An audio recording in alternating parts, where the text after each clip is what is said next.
Yeah I call you back later. Oh, ಎಷ್ಟು ಚೆನ್ನಾಗಿ English ಮಾತಾಡ್ತೀಯಾ. ನಂಗೂ ಸ್ವಲ್ಪ ಹೇಳ್ಕೊಡು, ಯಾವಾಗಾದ್ರೂ ಉಪಯೋಗಕ್ಕೆ ಬರುತ್ತೆ. ಓ ಅಷ್ಟೇ ತಾನೇ ಅತ್ತೆ, ಹೇಳ್ಕೊಡೋಣ ಬಿಡಿ. ಮಾಡ್ತೀನಿ ಈಗ. ಇವತ್ತಿಂದ ನೀವೆಲ್ಲರ ಮುಂದೆ ನಿಮ್ಮ ಮಗ ಮೆಂಟಲ್ ಅಂತ ಹೇಳಿ. ಹೌದಾ?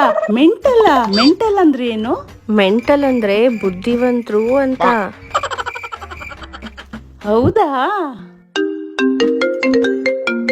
ಯಾರ್ದು ಫೋನು? ನಮ್ಮಮ್ಮ ಫೋನ್ ಮಾಡಿದಾರತ್ತೆ. ಕೊಡಮ್ಮ ನನ್ಗೆ. ನಿಮ್ಮ ಅಮ್ಮನ ಹತ್ರ ಮಾತಾಡಿ ತುಂಬಾ ದಿನ ಆಯ್ತು. ತಗೊಳ್ಳಿ, ಮಾತಾಡಿ ಅತ್ತೆ. ಹಲೋ ಬೀಗ್ರೆ, ಯಾಕೆ ಬರ್ಲೇ ಇಲ್ಲ? ನೀವು ಬಿಡಿ ಅಪ್ಪ, ದೊಡ್ಡ ಮೆಂಟಲ್ಲು. ನಿಮ್ ಮಗಳು ಅದಕ್ಕಿನ್ನ ದೊಡ್ಡ ಮೆಂಟಲ್ಲು.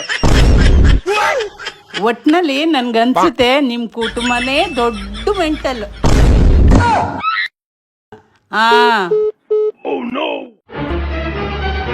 ಇದೇ